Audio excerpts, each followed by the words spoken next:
বিয়ের সময় যদি দেনমোহর উল্লেখ না করা হয় এবং ছেলে মেয়ে দুজনেই কবুল বলে ফেলে, তাহলে কি সেই বিয়ে হবে? আসলে তো দুজনেই কবুল বলে না, একজন প্রস্তাব করে আরেকজন কবুল বলে।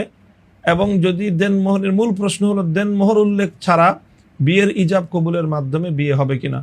এই প্রশ্নের স্পষ্ট উত্তর হলো যে শুধু ইজাব এবং কবুল যদি হয় এবং সেখানে যদি শরীয়ত সম্মত দুজন সাক্ষী উপস্থিত থাকে,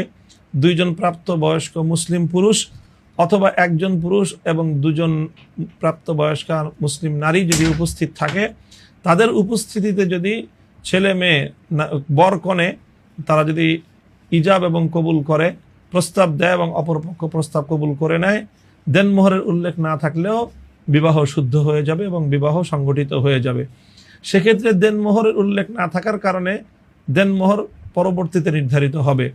এবং সেই ক্ষেত্রে দেনমোহর নির্ধারিত হবে হলো এভাবে, ইসলামী শরীয়তের পক্ষ থেকে তার যে মূল নীতিমালা রয়েছে যে এই স্ত্রীর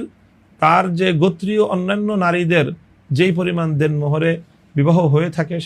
স্বাভাবিকভাবে, সেটাকে বলে ইসলামী শরীয়তের পরিভাষায় মহরে মিছিল। সেই মহরে মিছিলের আলোকে তার জন্য মহর নির্ধারিত হবে। এই মেয়ের বোন, তার ফুফি, এই জাতীয় তার বংশের অন্যান্য মেয়েরা যেই দেনমোহরে যেই পরিমাণ দেনমোহর নিয়ে তাদের বিবাহ বন্ধন হয়, সেই পরিমাণ দেনমোহরে এই মেয়ের জন্য মহরে মিছিল সাব্যস্ত হবে এবং সেটাই তার জন্য দেনমোহর নির্ধারিত হবে।